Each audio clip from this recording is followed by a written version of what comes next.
नमस्कार. मी वसुंधरा घाणेकर. ठाणे रेडिओमध्ये आपलं स्वागत आहे. ठाणे महानगरपालिका आणि ठाणे रेडिओ यांच्या संयुक्त विद्यमाने ठाणे बदलतंय हा एक विशेष भाग आज सादर होतो आहे. त्यासाठी आपण एक अत्यंत महत्त्वाची व्यक्ती आमंत्रित केलेली आहे. ती व्यक्ती म्हणजे पीतांबरी प्रॉडक्ट्सचे सर्वेसर्वा श्रीयुत रवींद्र वामनराव प्रभुदेसाई. पीतांबरी हे देशासह संपूर्ण जगात नावाजलेलं प्रॉडक्ट आहे. तर या संपूर्ण प्रवासाबद्दल तुम्ही काय सांगाल आज मागे वळून बघताना? नमस्कार. मी Ravindra Waman Prabhudesai, Pitambari products private limited कंपनीचा मॅनेजिंग डायरेक्टर आहे. माझा जन्म ठाण्यामधलाच आहे आणि 1963 साली आमचा जन्म झाला. आणि ठाणं हे अगदी ज्याला असं खेडं म्हणता येणार नाही. पण खूपच आत्ताचं आपण ते ठाणे उंच उंच टॉवर बघतोय, तर सगळे मातीचे रस्ते आणि सगळे चिखलाने भरलेलं म्हणजे भोकले रोड आणि स्टेशन रोड जर का सोडला, तर ठाणे अतिशय असं जुन्या ह्याच्यातनं खेडं वाटावं. खेडं वाटावं. जसे की पहिली रेल्वे ठाण्यातून मुंबईला धावली. पण तो जो काही बदल आहे, त्या सगळ्या बदलाचा मी साक्षीदार आहे असं म्हणायला हरकत नाही. आणि अतिशय खूप असं बुद्धिमान वगैरे असं काही नाही. माझी ब्राह्मण विद्यालय ठाणेमध्येच शाळा होती. मग महाराष्ट्र विद्यालय आणि ठाणे कॉलेजमध्येच मी ग्रॅज्युएट झालो. त्यामुळे पूर्णपणे मी ठाणेकर आहे असं म्हणायला हरकत नाही. पण पितांबरीचा जो प्रवास आहे, म्हणजे पितांबरी जी सुरुवात झाली आणि त्याचा आज तुम्ही एवढ्या मोठ्या इंडस्ट्रीचे मालक आहात, त्या प्रवासाबद्दल काहीतरी सांगा? कसं आहे की माझे वडील रेल्वेमध्ये 19 वर्ष त्यांनी सर्व्हिस केली. आणि लोअर मिडल क्लास असं म्हणायला हरकत नाही. म्हणजे आम्ही चाळीमध्ये आपटेवाडा म्हणून इथे लोकमान्य आळी ते टेंबी नाक्याच्या जवळ तिथे आमची चाळ होती. तर तिथे 2 खोल्यांचंच आमचं घर होतं आणि टॉयलेटसुद्धा बाहेरच होती आणि कॉमन संडास होते.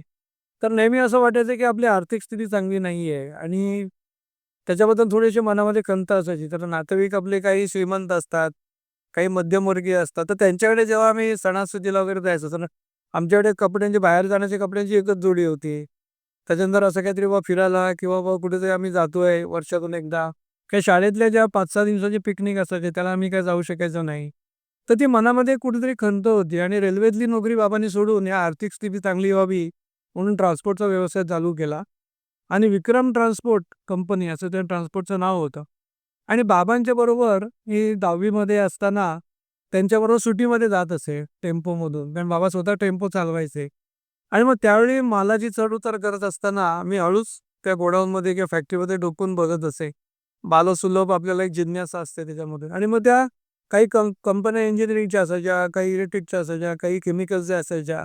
आणि मग त्यांचे ते सगळे ऑटोमॅटिक मशीन्स, त्याच्यानंतर त्याच्यात तयार होणारा माल आणि मग त्याचे फिनिश गुड्स असं बघता-बघता असं मनामध्ये कसं आलं, की आपली स्थिती एवढी चांगली नाहीये. आपण एखादी अशी काही कंपनी आपण चालू करू शकतो का? पण नोकरीपेक्षा व्यवसायच, हे डोक्यामध्ये कसं काय आलं, की म्हणजे आर्थिक स्थिती सुधारण्यासाठी? कसं झालं, की बाबांचा ट्रान्सपोर्टचा व्यवसाय होता. तर त्या ह्याच्यामध्ये त्यांनी एकदा मला असं सांगितलं, असं बसले होते बाबा, आम्ही रात्री जेवण झाल्यानंतर गप्पा मारत बसायचो आणि त्यांचे ट्रान्सपोर्टमध्ये उदाहरणं पट्टे सांगायचे. आणि एस-वाय, बी-एस-सीला मला कमी मार्क पडले होते. त्यांच्या लक्षात आलं, की हा काहीतरी खूप शिक्षणामध्ये काही प्रगती करेल असं नाही.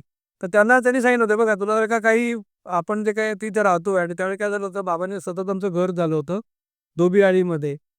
आणि त्यांनी सांगितलं, की त्याच्यानंतर ही गाडी, त्याच्यानंतर जो काही घराचा खर्च आहे, तुला महिन्याला ₹12,000 मिळवले पाहिजेत.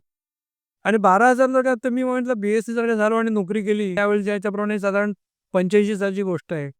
तर ₹3,000 आपल्याला पगार मिळेल. तर बाबा सांगतात, की 12,000 मिळाले. 3,000 पण नाही, आम्हाला पहिला पगार ₹1071.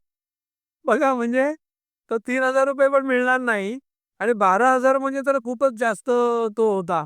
आणि मग तेव्हा माझ्या लक्षात आलं, की आयदर मला धंदा तरी केला पाहिजे. काय ट्रान्सपोर्टचा व्यवसाय असेल किंवा स्वतःचं काहीतरी वेगळं चालू करायला लागेल.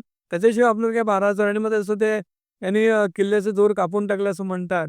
त्या सिंहगडावरती तसे मी नोकरीचे दोर कापून टाकले. नोकरी हा विचार नाही. आता एकदम बाबांच्या ट्रान्सपोर्टचा व्यवसाय करायचा किंवा आपला स्वतंत्र काहीतरी व्यवसाय करायचा.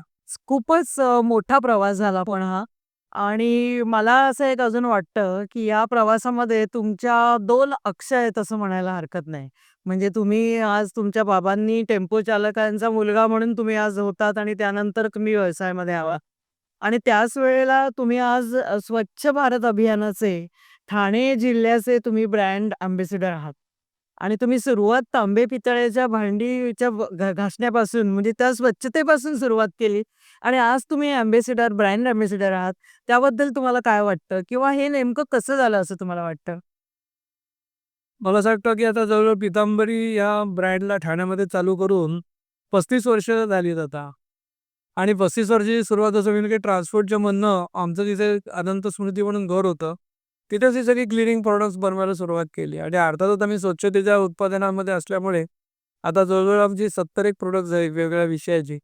पण ही जी काही स्वच्छतेची प्रॉडक्ट आहे, त्याच्यामध्ये आमची तांबे पितळची भांड्यांची powder, shining powder, Pitambari shining powder, Sanitol, टॉयलेटच्या ह्याच्यासाठीचा, त्याच्यानंतर तुमचं ड्रेन क्लीनर आमचं आहे, लिक्विड डिटर्जंट आहे, डिटर्जंट पावडर आहे आमची, त्याच्यानंतर आमचं डिशवॉश लिक्विड आहे, बार आहे. तर मला असं वाटतं, की स्वच्छतेची प्रॉडक्ट आम्ही सगळीकडे आता वितरण करतो आणि भारतभर ही सगळी प्रॉडक्ट आमची अवेलेबल आहेत. फक्त महाराष्ट्रातच नाही आहेत. तर सगळ्या त्याच्या जाहिराती असतात आणि मग हे जसं आर्थिक स्थिती चांगली यायला लागली, तसं एक सामाजिक बांधिलकीसुद्धा बाबासुद्धा जपत असतात. आणि ती सामाजिक बांधिलकी जपता-जपता म्हणजे निरनिराळे जे काही ऐतिहासिक, त्याच्यानंतर जे काही मराठी साहित्याबद्दलचे काही कार्यक्रम असतील, साहित्य संमेलनं असतील, मॅरेथॉन असतील, वनवासी कल्याण आश्रम आहे. त्याच्यानंतर ही मूकबधिर मुलांची शाळा आहे, जसं आपल्या त्या महानगरपालिकेच्या माध्यमातून सिग्नल स्कूल आहे. तर अशा जे काही अशा जे काही प्रोजेक्ट असतात, तर त्यांना पितांबरी कायमच मदत करत आली आहे. म्हणजे आपल्या प्रॉफिटमधला आपण एक ठरवून काही हिस्सा दर महिन्याला, दरवर्षी आम्ही डोनेशन किंवा अशा मदतीच्या स्वरूपामध्ये देत असतो. आता दिवाळी आहे, तर दिवाळीच्या अंदाजावर आम्ही 100 दिवाळ्यांना यावेळी जाहिराती दिलेल्या आहेत आणि ते सुद्धा एक सामाजिक काम आहे. तर हे सगळं करत असताना महानगरपालिकेचा मला ठाणे भूषण असा पुरस्कार सुद्धा मला मिळाला होता. आणि तो पुरावा म्हणजे तो हा मिळाल्यानंतर मला असं वाटतं कदाचित ठाणे महानगरपालिकेच्या डोळ्यासमोर मी आलो असेल, की बाबा जे काही कोणी सामाजिक कामं करतायत, तर त्या लोकांना आपण काही ही केली पाहिजे. आणि आपण आता बघतो, की ठाणे शहर हे प्रचंड वाढतंय आणि ते वाढण्याच्या बरोबर त्याच्या समस्यासुद्धा निर्माण होत आहेत. तर मी आधी ठाणे महानगरपालिका, त्याचा आयुक्त आणि सगळ्या त्या टीमचं मनापासून त्यांचे आभार मानतो, की स्वच्छता हा विषय त्यांनी खूप मनापासून घेतलेला आहे. आदरणीय मोदीजींनी तर आपल्याला स्वच्छ भारत हे अभियान आपल्याकडे त्यांनी हे केलेलं आहे. तर त्याच्या जोडीलाच आपल्याला हे महानगरपालिका सुद्धा आहे, त्याच्या केंद्राचंच एखादी योजना असते, तशी स्टेटची असते आणि महानगरपालिकेची आपण बघतोय, की बघता-बघता ठाण्याची लोकसंख्या आता 25 लाखाच्या वरती गेलेली आहे. तर हे करत असताना स्वच्छ शहर जे आपल्याला आपण या गावात राहतो, तिथे आनंदाने आणि निरोगी आपल्याला राहता यायला पाहिजे. त्या महानगरपालिकेच्या लक्षात आलंय आणि त्यांनी स्वच्छता दूत म्हणून माझी यावर्षी निवड केलेली आहे.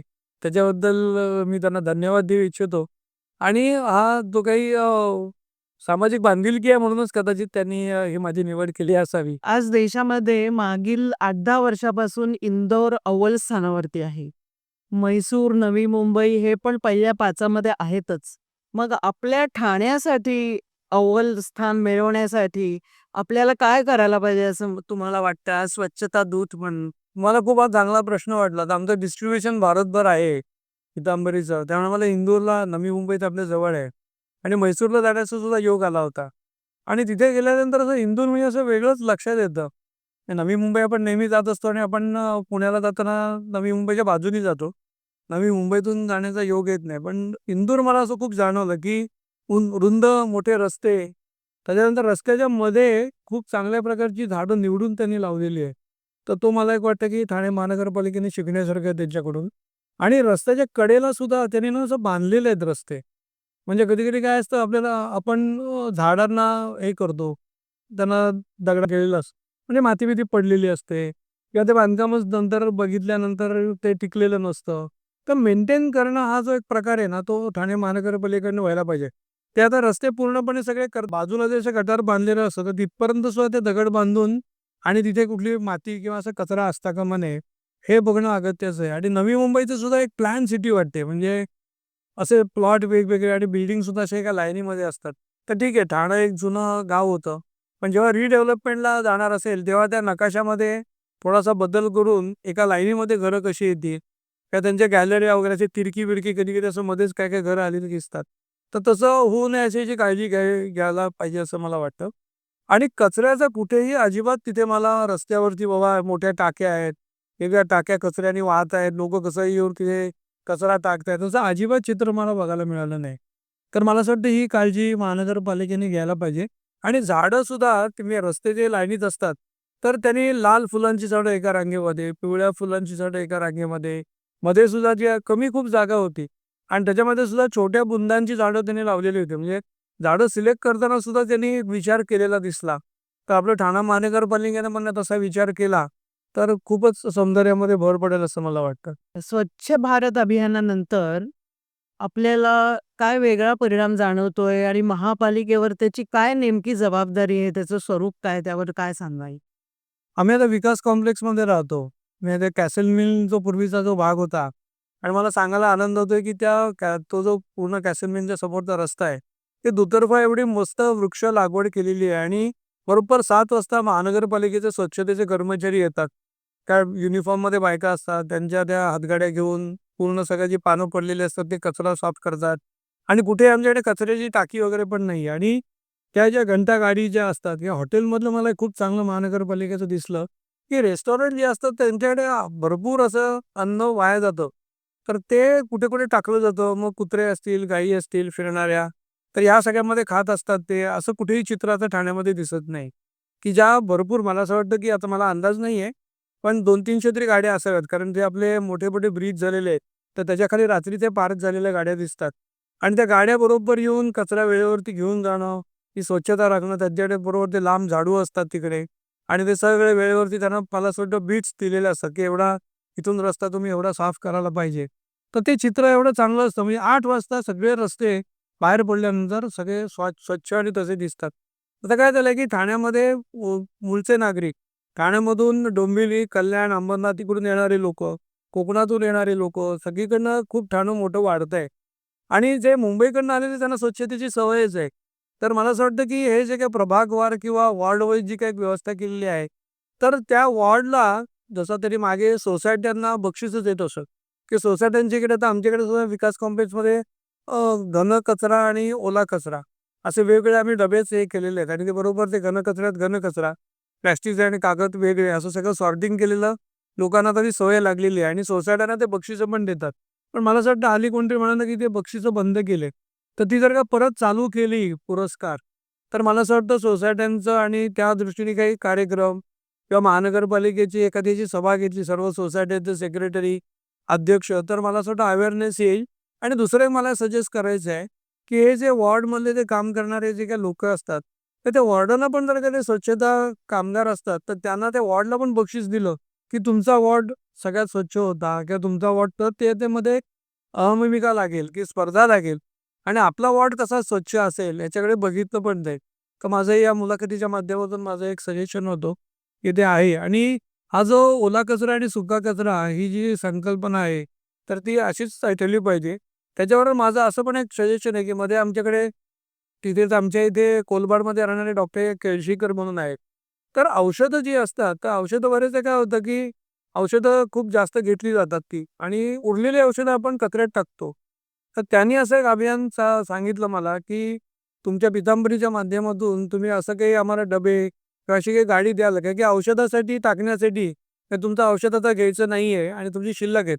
त्यांचं म्हणणं आहे, की ती एवढी कॉन्सन्ट्रेटेड स्वरूपात असतात आणि ती जर का कचऱ्यातून चुकून जर का जमिनीमध्ये गेली, तर त्याचं जे प्रदूषण आहे ते भयंकर होऊ शकतं. तर त्या प्रदूषणाला राखण्यासाठी आम्ही आता त्यांच्यावर काम करतोय आणि पितांबरीच्या माध्यमातून असे जर का ठाणाभर असे जर का फक्त औषधं गोळा करून ते डिस्ट्रॉय करण्याची एक वेगळी व्यवस्था आहे. तर त्याच्यापर्यंत जर काही औषधं न वापरलेली देता आली, तर मला असं वाटतं ते पण खूप एक चांगली गोष्ट होईल. ठाणे शहराचे सध्या सर्वात महत्त्वाचे पर्यावरणीय प्रश्न तुम्हाला कोणते वाटतात? आणि त्यासाठी आपण काही उपाययोजना करू शकतो? प्लास्टिकचा वापर, अतिरिक्त वापर यावर किंवा निर्मात्यांना ते प्लास्टिक अगदी आवश्यक वाटतं, सोपं वाटतं आणि त्याच वेळेला ते प्रदूषण निर्माण करतं. अशा वेळेला ठाणे शहराच्या दृष्टीने तुम्ही काय मार्गदर्शन करू शकाल? काय उपाययोजना आहे? आपण जेव्हा ठाण्याचे सार्वजनिक गणपती असतात किंवा नवरात्रीचे उत्सव असतात, तर तेव्हा हे प्रदूषणाचे प्रश्न आपल्याला जास्त जाणवतात. आणि हवेचं प्रदूषण जे आहे, तर ते सुद्धा एक खूप मोठ्या प्रमाणावरती झालेलं दिसतं. तर हे आता आपण बघतो की फटाक्यांमुळे होणारा धूर आहे किंवा वेगवेगळ्या गोष्टींच्या काय वस्तू जाळल्या जातात. तर ते जाळता कामा नये आपण त्या सार्वजनिक ठिकाणी. त्याचप्रमाणे हे तुम्ही जसं म्हणता की प्लास्टिक आहे, तर ते जास्त जाडीचं प्लास्टिक आता सगळं सांगितलेलं आहे. तर पूर्वी ती त्यांनी चांगली मोहीम राबवली होती, की जे दुकानदार किंवा हातगाडीवरती जे माल विकतात, त्यांना एकदा लायसन्स जे असतात की नाही आपल्याला माहिती नाही. तर ते सगळं जाड आहे, तर ते रिसायकल करता येत नाही ते प्लास्टिक आणि मग ते ठाणे हे तलावाचं शहर म्हणून प्रसिद्ध आहे. तर जर का तुम्ही सगळं तुमची निर्माल्य आहेत किंवा जे काही सगळं प्लास्टिक आहे, तर जर का तुम्ही त्या तलावातच नेऊन टाकलं, तर 32 तलाव जे होते त्यातले आता 10-12 तलाव शिल्लक आहे. तर त्याच्याभोवती खूप छान झाडं वगैरे लावून जर का त्याचं संवर्धन केलं, तर ठाणे खूपच वेगळं म्हणजे जसं तुम्ही मगाशी इंदूर किंवा आपण हे बघितलं, तर तसं ते म्हैसूर हे कल्चरल याचं आहे. इंदूर हे मॉडर्न याचं शहर समजलं जातं. नवी मुंबई हे एक विकसित भारताचं चित्र दाखवतं. तसं तलावांचं शहर अशी ठाणे शहराची ओळख आहे. तर ती परत जर का आपल्याला मिळवून द्यायची असेल, ते प्लास्टिक मुक्त ठाणं असं आपण एक हे केलं पाहिजे आणि तलावांच्या बाजूनी आपण एक काहीतरी त्याचं खूप छान झाडं लावली तिथे आणि लोकांना फिरायला जाण्यासाठी, विरंगुळ्यासाठी जर का आपण असं हे केलं नाही, आपोआपच झाडं वाढली की तुमचं ऑक्सिजनचं प्रमाण वाढणार. ऑक्सिजनचं प्रमाण वाढलं की हवेची गुणवत्ता सुधारणार. असं एकमेकात या सगळ्या गोष्टी आहेत. तर मला असं वाटतं की प्रत्येकाने आपल्या कुटुंबात जेवढी झाडं आहेत, तेवढी तरी झाडं तिथे लावणं आवश्यक आहे. ठाणे शहराची स्वच्छता राखण्यासाठी आपण नागरिकांना काय आवाहन कराल? आणि तुमचे उपक्रम त्यासाठी काही विशेष नंतर आहेत? आपण असं बघितलं की ठाणे हे तलावांचं शहर म्हणून प्रसिद्ध होत आहे. तर तिकडे जेव्हा इंदूरला आम्ही गेलो होतो किंवा नवी मुंबई किंवा म्हैसूरला, तर मला असं वाटतं की एक अशी बस आपण ठेवली की ज्याला वरती टप नसतात बघा आणि आपण जर का अशी तिथे हे गेली की त्या लोकांना ही एक 10 स्थळं म्हणजे बाबा मासुंदा तलाव आहे, पोखरणचा तलाव आहे, येऊर आहे, त्याच्यानंतर घोडबंदर रोडचा आपण एक खूप छान आता निसर्गरम्य हे तयार केलेलं आहे. तसे आणि काही जे विशेष तलाव आहेत, असे जर का आपण तलाव केले आणि सकाळी उठल्यापासून रात्रीपर्यंत संध्याकाळी समजा कोण पाहुणे आपल्याकडे आले, तर त्यांना फिरण्यासाठी आपण एक असंही केलं पाहिजे आणि त्याच्यावरच स्वच्छ ठाणं, माझं ठाणं स्वच्छ ठाणं अशा काही घोषणा आपण हे केल्या आणि त्याच्यातून काय अवेअरनेस केला आणि त्या बसचं ते काय बुकिंग असेल त्यासाठी एक ॲप जर का आपण असं केलं आणि मला असं वाटतं की आपण एक असं स्वच्छ ठाण्याचं ॲप तयार करावं आणि जे कोण असे कचरा करणारे लोकं असतील ना, तर ते फोटो काढून त्या ॲपवरती आपण लोड केले पाहिजे. म्हणजे त्या लोकांना कळेल ही चांगली कल्पना आहे. की कुठे लोकं घाबरतील, की अरे आपला फोटो नको जायला. म्हणजे ते आपण पण स्वच्छ ठेवलं पाहिजे. म्हणजे स्वच्छ कोण करत असेल, तरी चांगल्यासाठी त्याचे फोटो टाकले पाहिजेत आणि कोण चुकीचं काहीतरी घाण करत असेल, तर त्याचे पण फोटो आपल्याला टाकायला पाहिजे. आणि मला असं वाटतं, की सगळ्या हे आपलं ठाणं आहे आणि आपण फिरायला जाताना आपल्या नातवंडांबरोबर, मुलांबरोबर किंवा पाहुणे आपल्याकडे आले, तर आपल्याला असं प्रसन्न वाटलं पाहिजे ना, की मला असं मी नेहमी बघतो, की सकाळी 6 वाजल्यापासून लोकं चालायला बाहेर पडतात. तर ते जर का त्यांना स्वच्छ रस्ते, प्रसन्न जर का वातावरण असेल, भरपूर झाडं लावलेली असतील, तर कोणाला ठाण्यामध्ये यायला आवडणार नाही आणि जे काही उंच-उंच नुसते टॉवर होत आहेत, त्याच्याऐवजी भरपूर स्वच्छता पण जर का चांगली असेल, तर मन पण प्रसन्न राहू शकतं. आणि ट्रॅफिकच्या बाबतीत सुद्धा मला असं एक सांगायचं आहे, की आता भरपूर एवढ्या बिल्डिंगा झाल्या, तर गाड्या पण वाढणारच.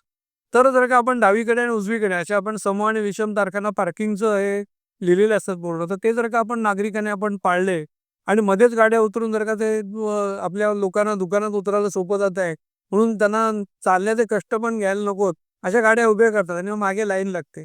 गाड्या थांबल्या की आपोआपच धूर सगळीकडे पसरतो आणि प्रदूषण वाढतं. तर एक समंजस आणि चांगले नागरिक म्हणून आपण ह्या गोष्टी टाळल्या पाहिजेत, की जिथे बाजूला आपली गाडी मध्ये येणार नाही, तिथे जर का आपण लावली आणि सगळ्यांनी जर का थोडंसंच लक्ष दिलं, की आपल्यामुळे कचरा होणार नाही. कचरा आपल्या गाडीतच ठेवायचा. कागद फेकून द्यायचे नाही, खिशातच ठेवायचा आणि योग्य ठिकाणी डस्टबिन आला की तो टाकला पाहिजे. अशा छोट्या-छोट्या गोष्टी जरी आपण केल्या, तरी ते सुंदर ठाणं होऊ शकतं आणि पितांबरीचा जर का सहभाग तुम्हाला काही पितांबरीच्या माध्यमातून बोर्ड पाहिजे असतील, तर आम्ही ते बोर्ड देयाला तयार आहोत. जसं मी मगाशी औषधाची एक सांगितली, की औषधं गोळा करण्यासाठी काही डबे हवे असतील, काही निधी हवा असेल, तर आम्ही नक्की त्याच्यासाठी पण पुढे येऊ आणि एक सुंदर ठाणं आपलं ठाणं आहे आणि माझा जन्म पण ठाण्यातलाच आहे. त्यामुळे मी सगळ्यांना आवाहन करतोय, की हे सुंदर राहील, स्वच्छ राहील आणि कोणालाही कसं आणि आपल्या नंबरात येईल 5च्या ह्याच्यात आलं पाहिजे आपण. असं मी सगळ्यांना त्यासाठी आवाहन करतो. अशा प्रकारच्या विविध मान्यवरांच्या मुलाखती ऐकण्यासाठी, पाहण्यासाठी ठाणे रेडिओ ऐकत राहा, पाहत राहा.